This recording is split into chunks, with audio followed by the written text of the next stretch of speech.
shortly after Dixie got killed and the rest of her family pretty well wiped out, uh, there was a big change in let's just say the whole world at that time for the trouble that was going on in Vietnam. Because uh, when I was in school, I knew that I didn't have enough education to really keep me going with a big fine job. I knew I had to get out and work hard, just like whatever I could get. I wasn't going to college. I knew I wouldn't make it. And the old saying is, when I was going to high school, I went 4 years. That's 4 full years. I went all summer and then failed, and then I'd have to go to summer school all summer, and then I'd go back to the next grade. So that's how I got through school.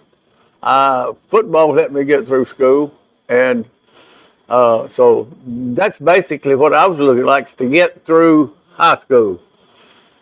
And at that time, Vietnam was very high on the TV, very, very high. The rate from people going from 1A or from one, whatever the letters are, 1A was the highest. In other words, you are getting ready to go to the service, whether you like it or whether you don't. When you got in 1A, it was Katie barred the door. Your job was cut out for you, you might say, for the next 2 years at that time, because there were so many people going to war at that time that nobody got out unless you proved you was crazy or something. There's a lot of people tried. There's a lot of people left. They went out of the country. Definitely stuff that I couldn't do or wouldn't do. And so I knew at that time I had just got a real good job. And I had beat just about everybody out of that job of going from the bottom to the top. And meaning that I started as a person who just unloaded and packed dynamite for blowing a wall out in Lock D in Dover. And that's all I was hired for, just a regular flunky. And I didn't mind that job. I enjoyed the work. But as time went on, the people who ran the track drill, ran the air compressor, ran the tugboat, ran all this stuff, they were operators. And I was just a worker. I done whatever I was told to do. Well, okay. One of them wouldn't show up for work, then I'd always take his place. Can you run this air compressor? Yeah, I can run it. So I'd take over and run the air compressor. And I was doing as good, if not better job than what the fellow that was doing it, because he was not at work and failed to show up to work when he needed to.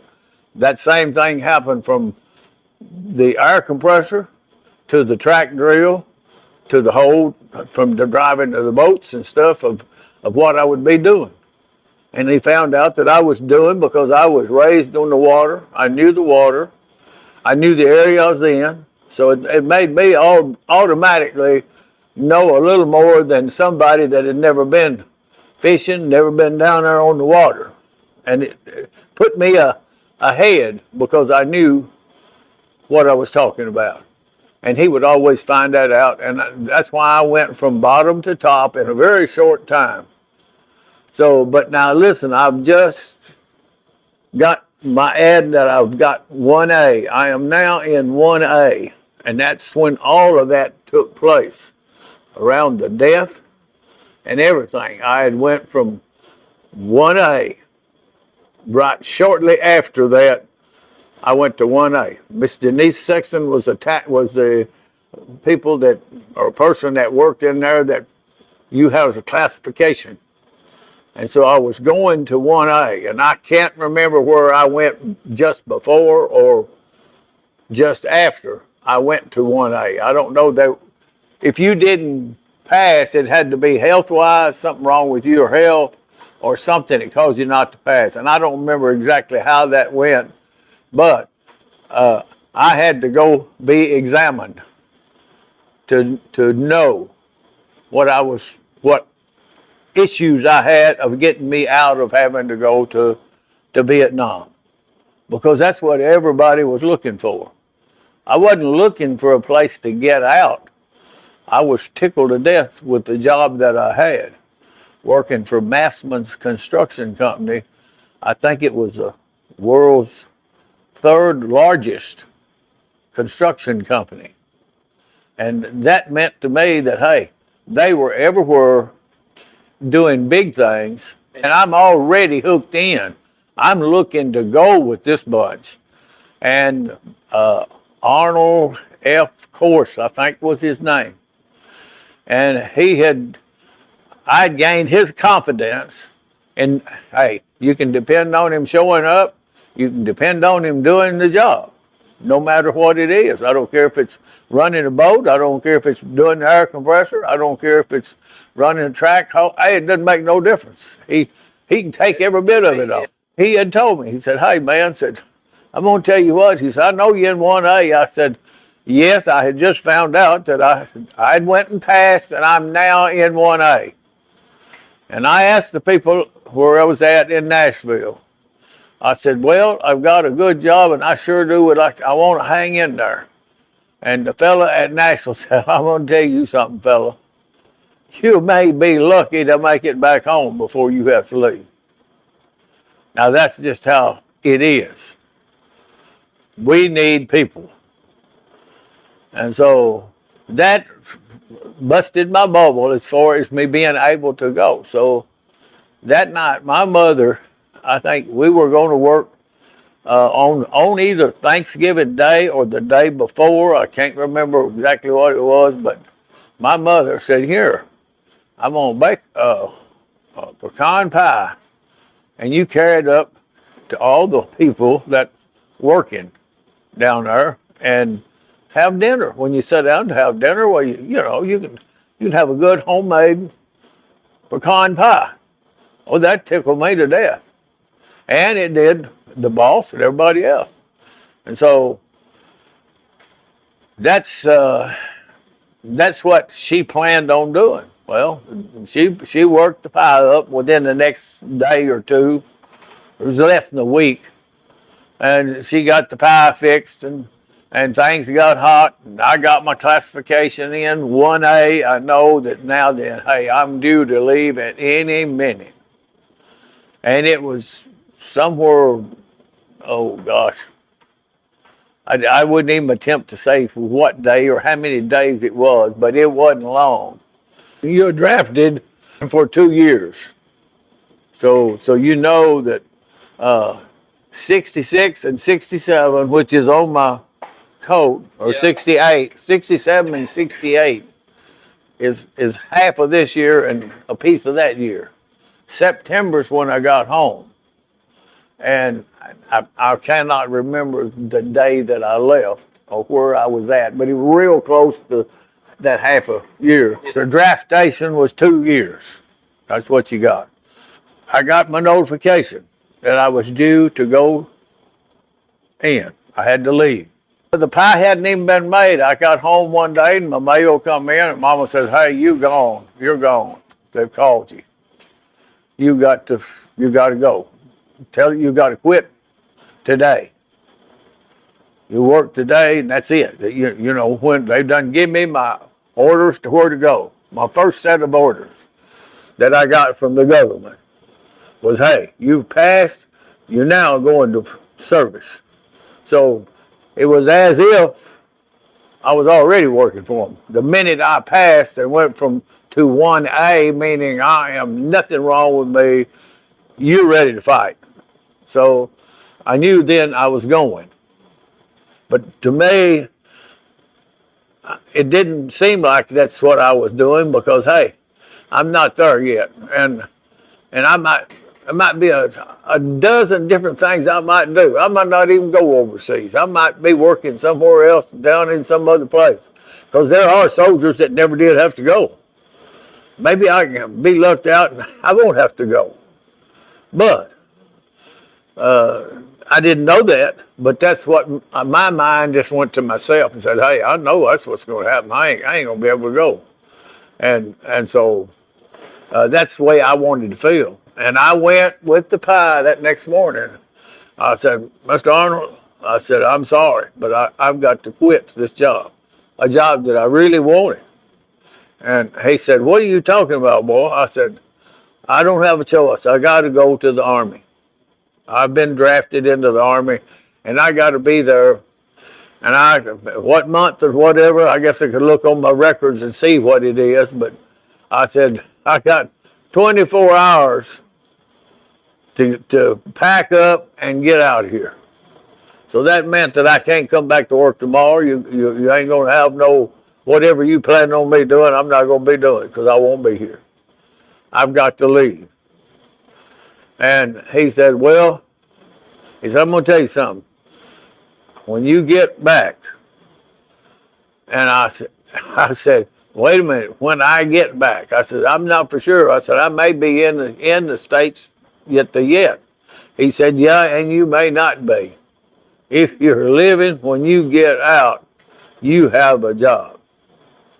All you got to do is contact me, and you will have a job.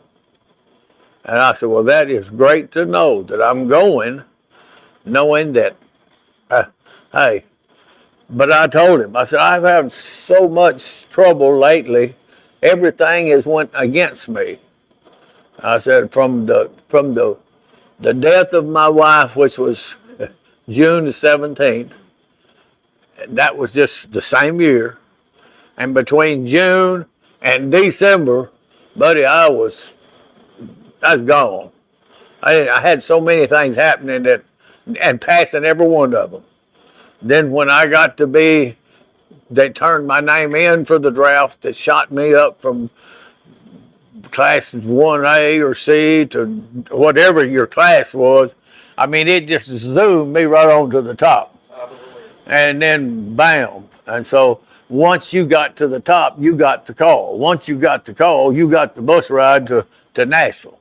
And buddy, they didn't take you long. Because when I was up there, I kept saying, every time I go through a test that I get back, I'd say, well, have I passed?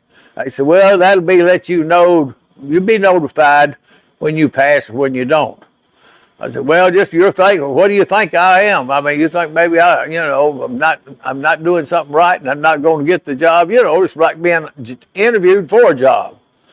And I didn't know because I was a dumb kid, really. I didn't want to face what I knew that I was afraid was going to happen. And that's what everybody else was telling me. I said, buddy, you're a gone booger. You're a gone. And I didn't know whether it's talking about, yeah, when you leave, go over there, you ain't coming back.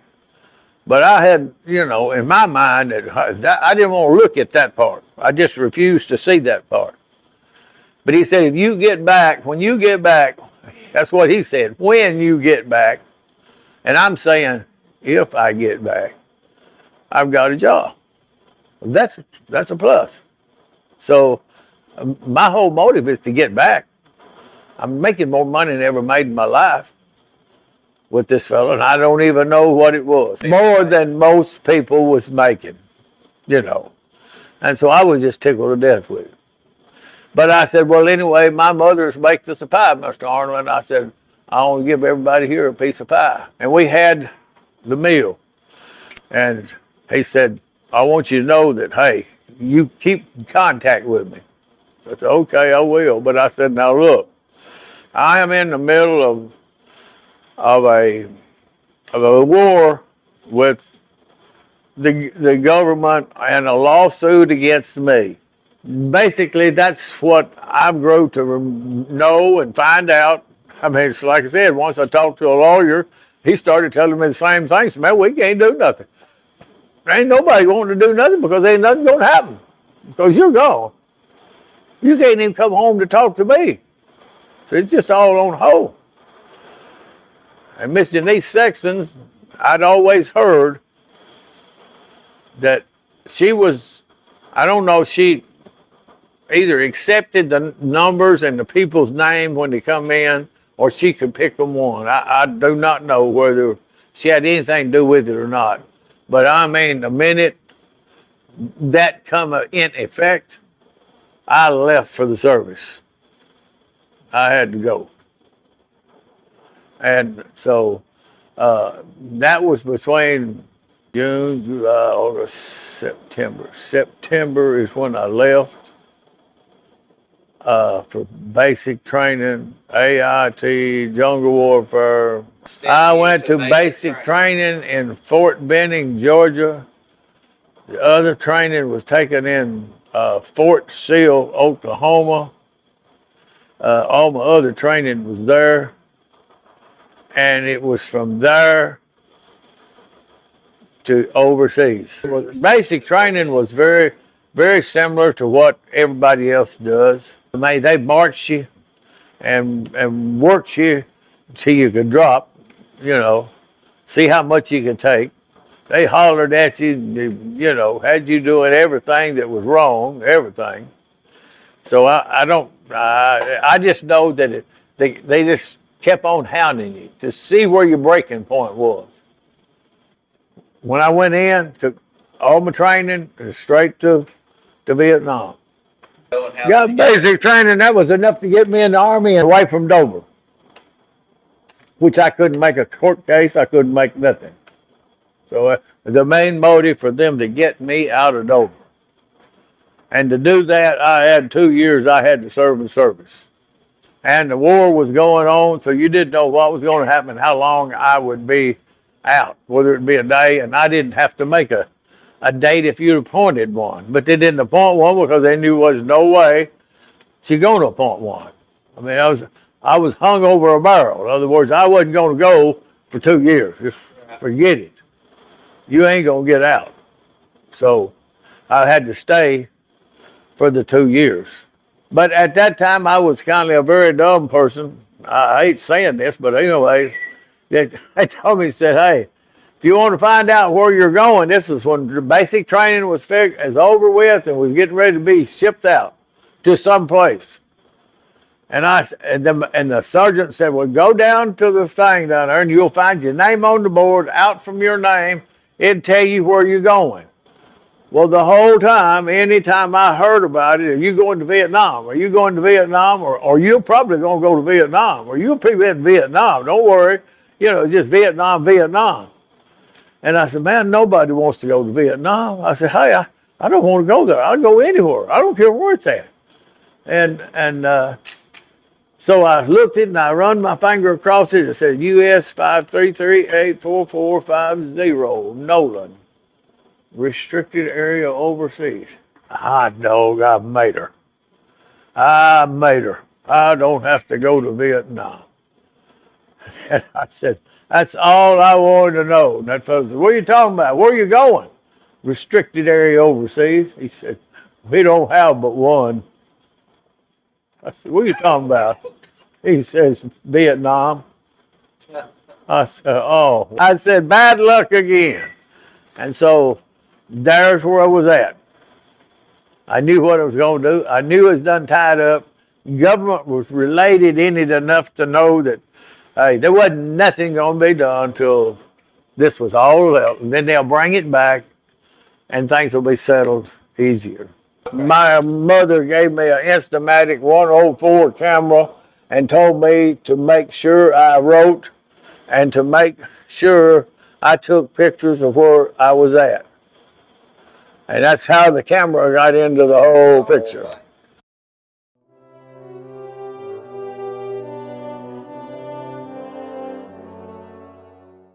I got on a bus in Dover at the Chevrolet garage, and when I sat down on that bus, I struck out to Nashville. After I got to Nashville, I got onto another bus, and I'm wanting to say that I forgot where it was going. Seemed to me like I got on the bus and rode it for a while, and then ended up on an airplane and went to Fort Benning, Georgia.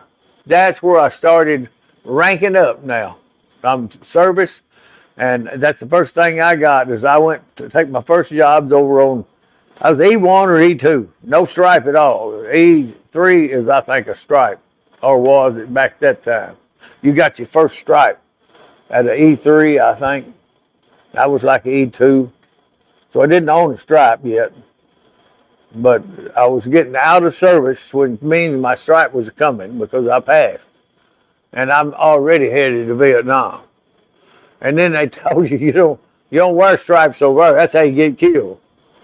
You don't wear stripes. You don't wear brad bars. You don't wear lieutenant bars. After I went to Fort Sill, Oklahoma, I was trained there on a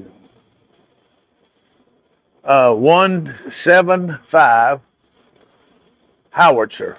That's what I took my training in. And I was to get into that unit. I got on a train, left Oklahoma on a troop train. It wasn't a train that you go take a fine, pretty scenery and had nice box cars and all. You had a rough road to hoe. You was headed to California. Every town we went through, people were protesting any kind of service train that went through. If it had soldiers on it, then they was protesting. Nobody liked you. And you didn't even have a choice. You didn't even have a choice. It didn't make no difference. And so we was almost to California, and a helicopter came out. We didn't know nothing about it. We just riding the train, and all of a sudden it stopped. Well, what happened? We got there, got to look, and it's on a long track, and you look way up yonder, and yonder's the train stopped. Well, what? Hey, ain't nothing down here. I don't know, maybe a town up there they're in, but there ain't nothing back here. What's happening? Well, said we got a flare down. Yeah, they put a flare on our track. Helicopter come and dropped it on the track. And it's worded that it does not move until that flare goes out. So we're sitting there with a flare burning. How long we're going to be sitting? Oh, no. When it goes out, we can go. So we had to sit there. I can't remember how long it was. A pretty good while. Then finally burn out. Okay, we headed to, well, when we got there, of course, up the echelons, up the big rigs, the bigger people said, hey, man, we're running into all sorts of trouble. Said, hey, so we are, it's got us going into California. We got to get these troops off of this train, into a bus, into the port, get them onto the ship, and get them out of here just as soon as possible. They're protesting something terrible, the war in Vietnam. And you got to, what are you going to do? You can't just wait for them to tell you when to load. They had us all set out there just waiting, and then about 2 o'clock in the morning, I think they gave up and went home after we would never come out of the train. Everybody finally went home about 2 o'clock in the morning. Once they went home, man, we was just hornswoggled, just like running sheep off of the train. But anyway, just right off of there and run strictly onto the boat. I mean, there wasn't no pushing you. Pushing you. I left California on the boat, It was a ship. General Leroy Eltinge, great big ship. And the cots that we had to stay in, there wasn't nice cots. You had a ladder, crawled up here, crawled to the first cot. It was a big 2 pipes. You come out here, made that, and just looked like a pallet, looked like a cot, only it didn't have no legs. It just had a chain on it. Your cot would just fold down. It was automatic bed. In the wall. Yeah, it was just strapped up against the wall. And you undo the 2 chains here, and it let her down, and it helped by 2 chains. Then you had your ladder coming up the outside edge, and you hung your steel pot right there. That's the puke in. Because everybody got seasick when they was out riding, especially if you had sauerkraut and weenies, which didn't bother me a bit. I could eat sauerkraut and weenies all day long, but when you start standing in line and you're hungry already, and you see somebody running back down they're running, trying to get to the edge of the boat so they can throw up, and you got sauerkraut hanging out through their fingers like this, and a weenie half stuck out, and still gagging, and then they're heading to the thing, and you say, you know what, am I really hungry?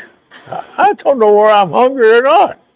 You know, so everybody else got seasick. I never did get seasick. I was used to the water.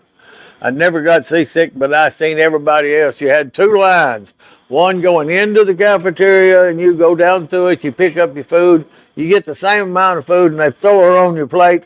It don't make no difference. I mean, hey, they're definitely not cleanliness looking, but you throw it on your plate. There it is. Eat it or die. I don't care. It don't make no difference. And that's what you got. You either eat that, or you could put it on tray and make this circle, come back out, and you get in line with everybody like this with the trout hanging out between your fingers and say, well, you know, I'm not hungry and I'm just not going to eat it anyway. There was a few that tried to starve herself out, I guess. And so, but me, no, I'd eat mine, come on back out. It didn't make me sick, but it wasn't what I really wanted. But, you know, I wasn't used to having everything I wanted anyway, so I didn't get the opportunity. That part wasn't really bad for me, but when I went under the Golden Gate Bridge, somebody said, well, there's Alcatraz right over there. And I said, boy, oh boy, am I any better than they are? I've just been sentenced to 2 years and I didn't do nothing. And I'm going, would you like to swap places with that prisoner over there? And I thought, I wonder how he's treated. I wonder how I'm going to be treated. I said, so far I ain't found nobody that likes me. So, I mean, there ain't nothing, you know, it just ain't nothing. Well, the next day I said, well, how long we got to ride the ship? Okay, I go to asking and questioning. It'll take 30-something days, 32, 33 days, I just say a month. Vietnam is exactly on the other side of the United States. It's all the way over there. So it's got to go halfway around the world. And that's how long it's going to take you to make your trip. I think it was about 30 miles an hour. But then I got on the boat and I started riding. And every day it was sun up, sun down, sun up, sun down. They kept you doing something pretty well all the time. Now, they was a lot easier than the average after basic training because they knew where that you were going. So they didn't press you on all of that, but no, you didn't get no pride and joy. I mean, you liable to get puked on. Your steel pot was not there just so you know where it's at. It's there for you to puke in, and there was 8 in a row. Now, you could be on the bottom bunk or you could be on the top bunk. You had to fight to get the top bunk. Or if he was on this end and his pot was on that side, well, I don't feel like puking on that end, so I'll let him puke on my feet. I'm gonna go to the other end.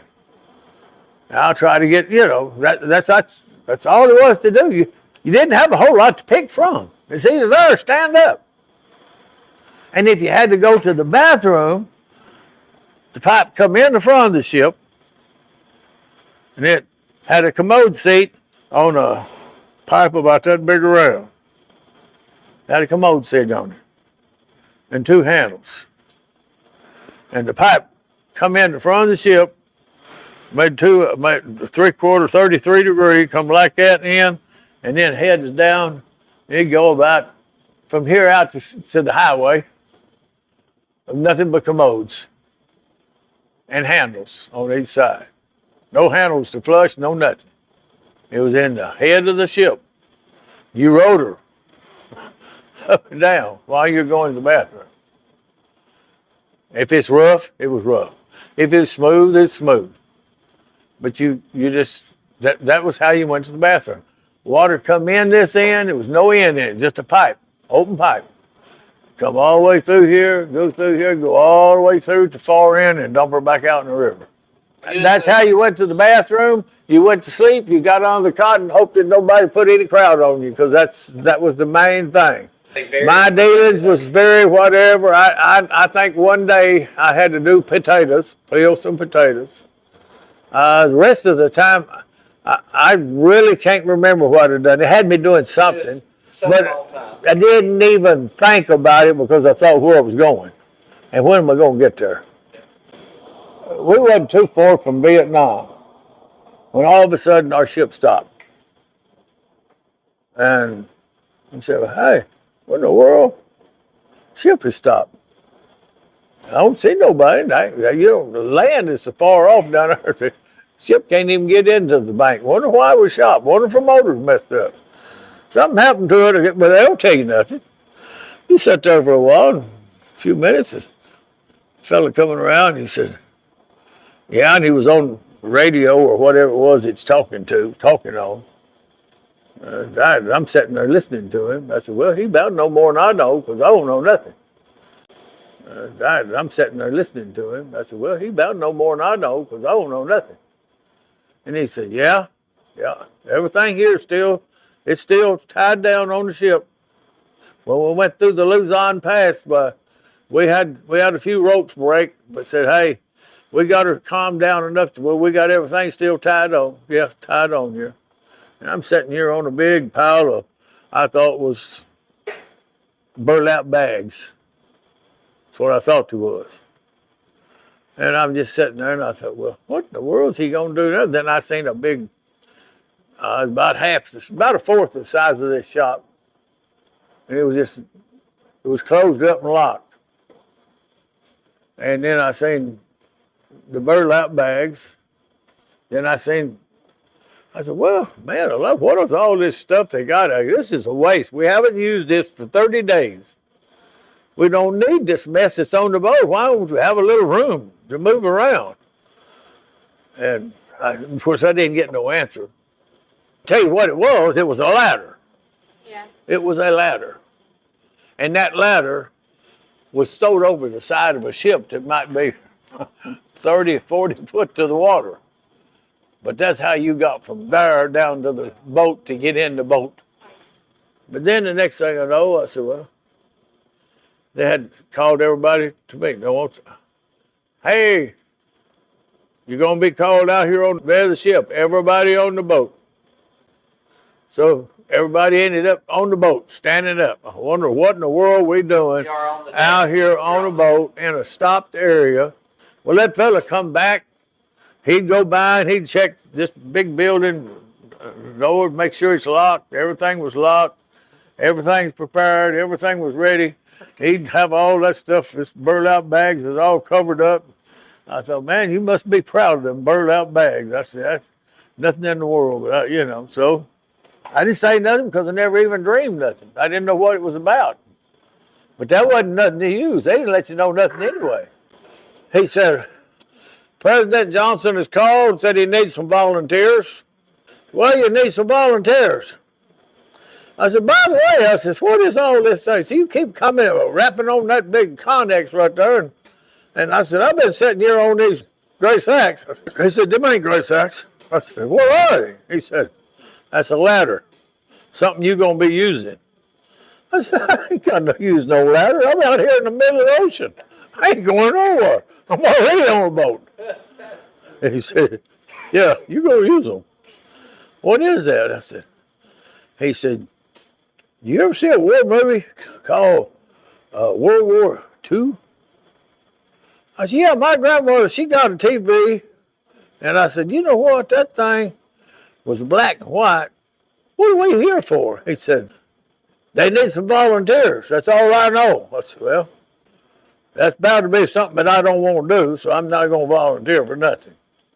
About that time, he come in and said, well, hey, President Johnson, it's okay to us to have so many people, volunteers. Now, there's about 4,000 of y'all here. I want to see somebody that's volunteering. Well, I didn't see anybody.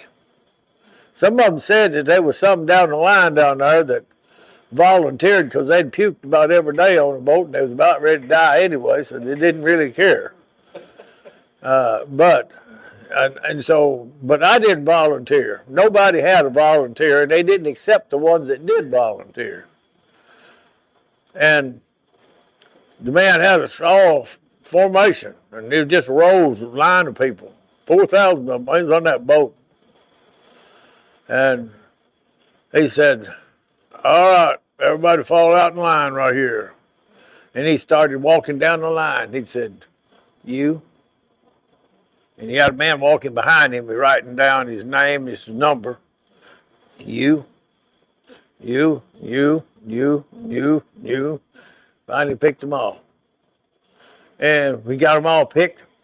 He got his bullhorn and says, fellas, I appreciate y'all coming down and standing out here on the deck. Said, I think everything's pretty well settled, so I'm going to dismiss y'all and go on back to wherever you were doing, whatever you was doing. And we'll holler at you later. The ones that y'all have just picked here said, just hang loose just a second. So he turned the rest of the people loose. And then he turned around and he said, fellas, first of all, I want to commend all of y'all for volunteering. I said, I didn't volunteer. I ain't stuck my hand up. I ain't going nowhere. He said, yeah, you did too.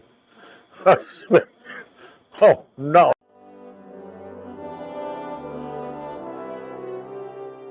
I was the one they got. I was one of them. And I said, well, okay, what's the next thing? You got to go help the 3rd Marine Division. They're in a bind. And it's in the DMZ, which there wasn't no DMZ at that time, between the North and the South. That's when the North was fighting the South, and you had a line, just like North America and South America. That line was where a lot of the war was going on, because they was coming over it, every way you could think about it.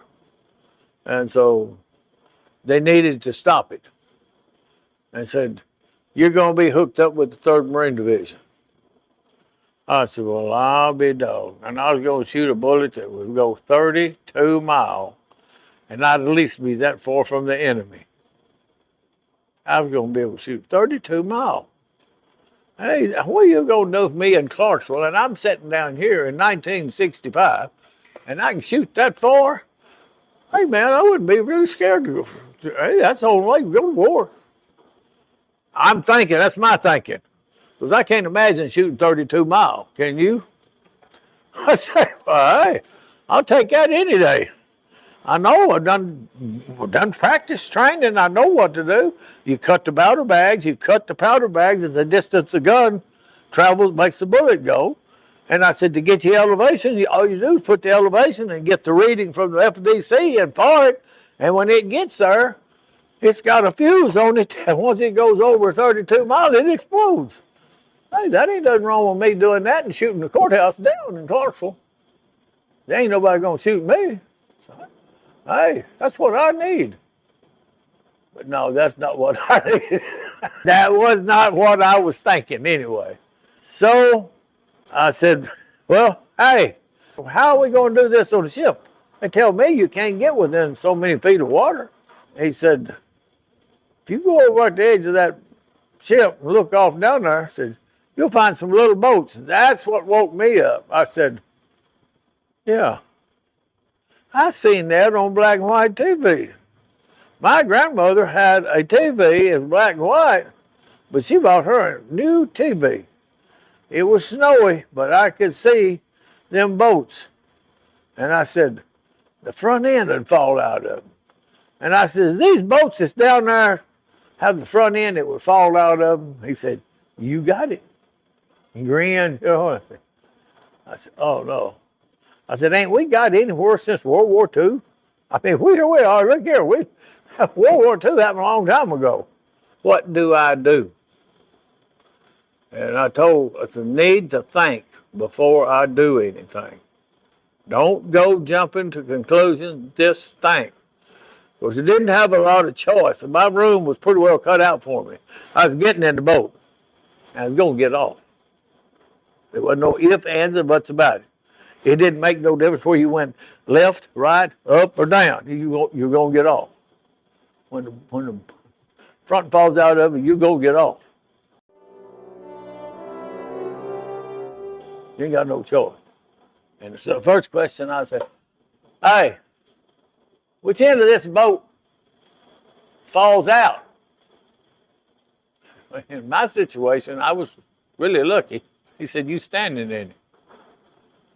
Oh, boys, excuse me, I had an M14. I said, I'm out of here, boys. Let me get by. Let me get by. I'm heading to the back.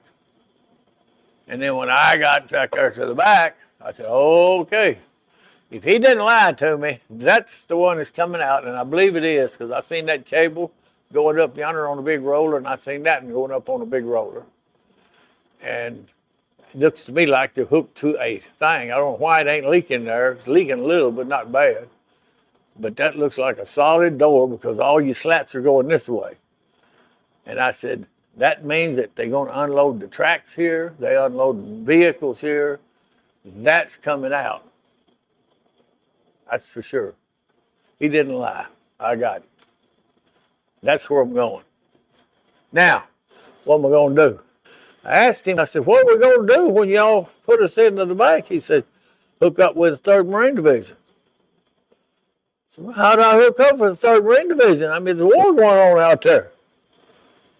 Well, you run out there. It's Red Beach Danang. I said it's got that name from blood that was on the beach. That's what it's called, Red Beach Danang. And you run till you find the 3rd Marine Division. They're out there. They're done fighting. They're holding you a spot to help get you to them anyway. And they're fighting them off that way. And then you're going to pitch in to help them. I said, well, which one do you go first? Where do I go? That door is as wide as them 2 doors. Do I stand in the center? Do I stand on the left side, the right side? I can't see out. So ain't nothing but, all looks the same. You don't know what the beach looks like. You don't know how far it is. You don't know how deep the water is. When it opens up, you got to run. Well, what if I ain't tall enough? What if I'm running beside a 7-foot fella? I'm not going to run very fast. Good Lord, I just do the best I can do. When I got in her, it started. Of course, they tell you on the bull on her person, when we let her go, so it'll just fall out like that. And I don't know where it's radio controlled. I don't know where it vibrates or collects the bottom and then falls down to a stop, or whether it just goes so far and you step off the end of it. I don't really know. I remember stepping off I don't know, I'm going to say probably that deep. Probably, but the door was probably that thick. So you stepped down, then you stepped in sand, like walking on the ocean floor. And then you started running because you had to get to the beach where you had some kind of a dome, and they had built some kind of a domes. Wasn't they that great, but you could get behind them. But you knew there wasn't nobody from the ship to there, so your safe zone was back here, your danger zone was where you got to go. And how soon can you make it, or do you lay there? You got to see. We know we got in a line, and I got all the hand grenades you wanted, and then all the ammunition you could carry for your rifle. And by the time I got all of that, I couldn't pack nothing else. I said, man, I don't want to get hit myself, and then I'm going to blow up like a doggone. You imagine hitting a bunch of hand grenades? I'll tell you, nothing left. And I said, you know, I'm going to take a few of each one, and I'm going to just back up. I had a thing, and I taped, of course, we'd done learned what to do. So I taped 2 clips together, back and front, you know, bam, bam, you know. But anyway, I know what I'm going to do. I just don't know when I'm going to do it and how I'm going to do it. And of course, once the beach hit the thing, it was better than I could ever expected, being bad. They are holding them off pretty doggone good for us. There's a few people got killed while they was trying to make it to the bank, but out of probably 30, maybe 5, maybe something like it, maybe 6. Most of us made it to the bank. And so once we got in with them, do what you got to do to stay alive. That's the main thing we got to do. We got to keep people from coming over the line, trying to come to the south. They took my M14 away from me probably a week after that. because I got over there. Again, this is a time of year, and they were working fast trying to get the 16 that was jamming replaced with the other one that wouldn't jam. And they had just began figuring out what to do to keep it from jamming. It was one that jammed. You just had to watch, stay out of the salt. The water wasn't a big deal, but stay out of the salt. Stay out of salty or sandy ground. It would jam on you. Keep the gun out of the ground. And I knew the 14 I passed on my test. 2 clips, well aimed, can outdo 60 clips or 60 rounds just firing out there. Because, I'm not trained in the M60 or M16. I said, well, hey, I went and tried to get my M14 back, but they wouldn't let me have it. And about 2 or 3 days after that, they called me and they said, hey, we need you to take a major as a gold leaf. That's what he had, a gold leaf major, I think. He was not a colonel, but a major. They had to find somebody that could get this colonel back into where it was safe, because he wasn't safe. We had to go dig him a hole and bury a Connex. That's one of them green boxes out yonder. Bury that Connex in the ground for him to stay there a couple of nights. And we had to lay out there and dig a foxhole and sit in it. So we knew good and well, hey, he was important. We weren't. I wish I knew his name. But anyway, he had been there. He was the main one that was over our whole area, what we was doing, what was our motive for taking that area. And I had been picked to clear the DMZ, which was, I'm just guessing now, mile-wise, 38, maybe 17 mile wide, maybe 2 mile long. That was from ocean to the other country. 17 miles across there. That was the shortest distance to divide the North from the South. And you'll see that when you find North Vietnam, South Vietnam, Hanoi and Saigon. That was where I was at, right there. That was what I fought for. Mostly the whole time I was there. Is that 17-mile stretch was no man's land. So me being the first ones there, the first thing we had to do was go into those towns and say, hey, just like walk into your door, knock on the door and say, hey, you got to leave.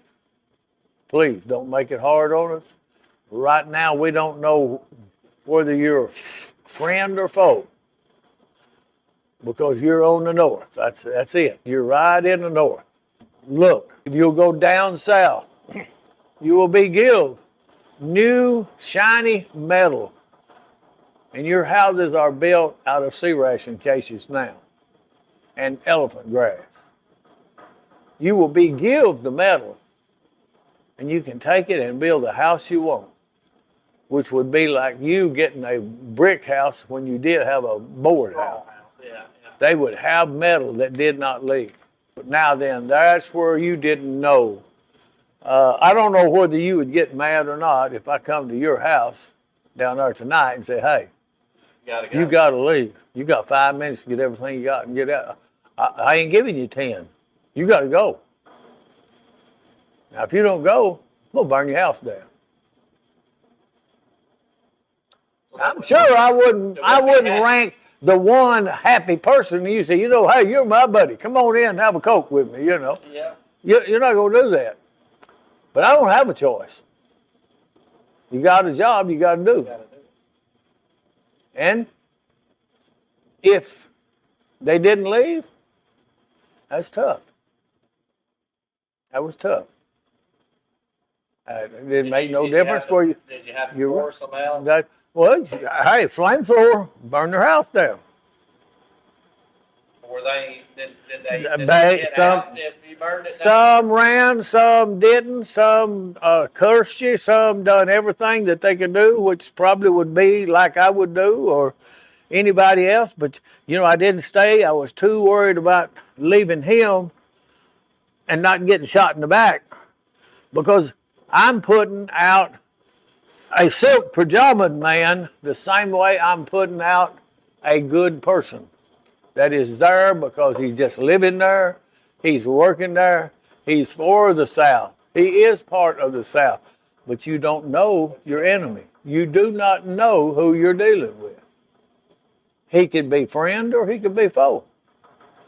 And as she showed in lots of the things, when you seen all those gooks sitting there with the mask pulled out, it's a sandbag pulled over their head, and they're sitting there just like this. It's hot.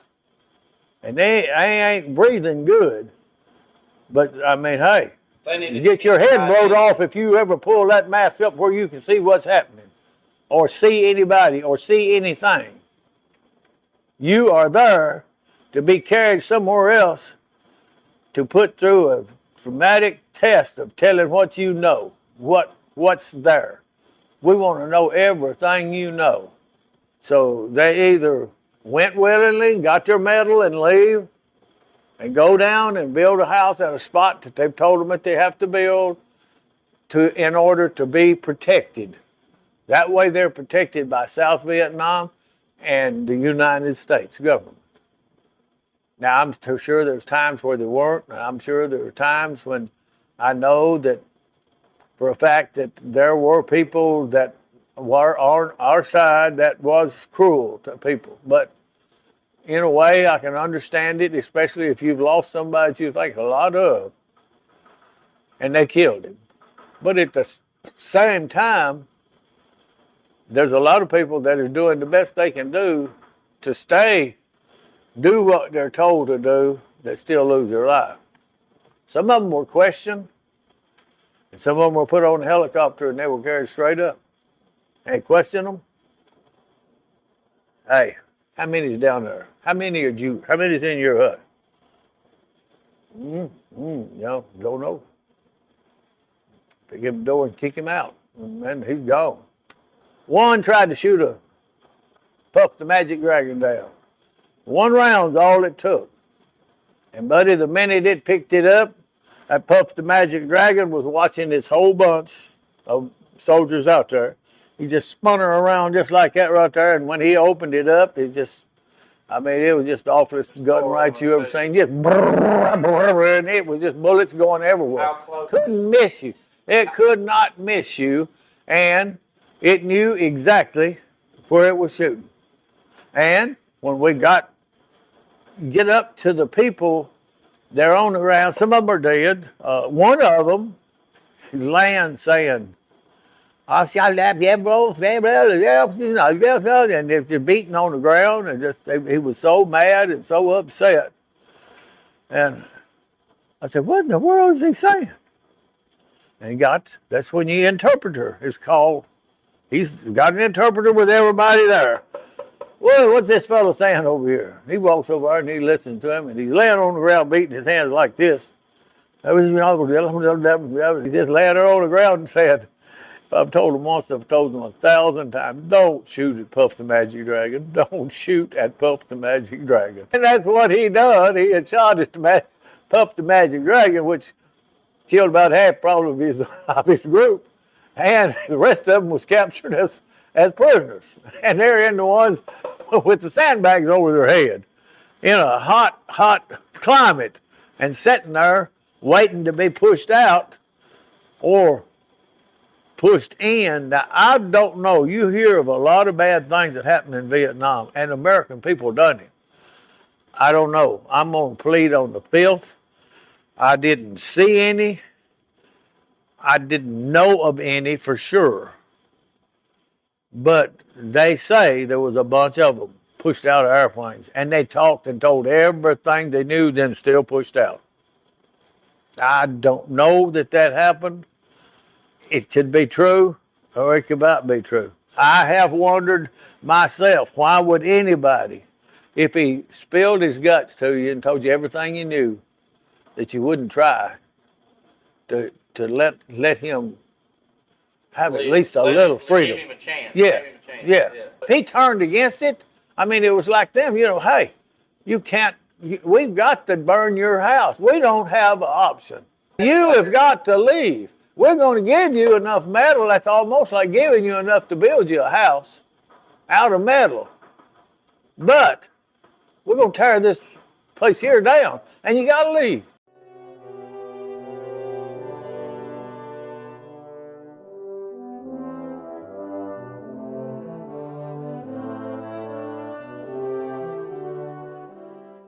We were supposed to learn it, but hey, some people didn't have time to learn it, especially me.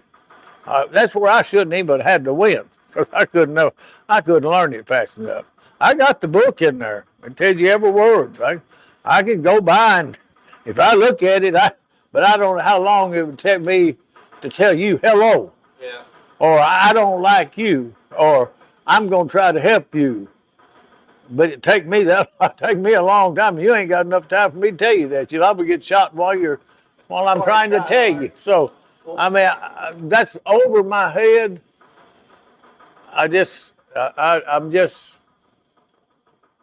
done what I had to do.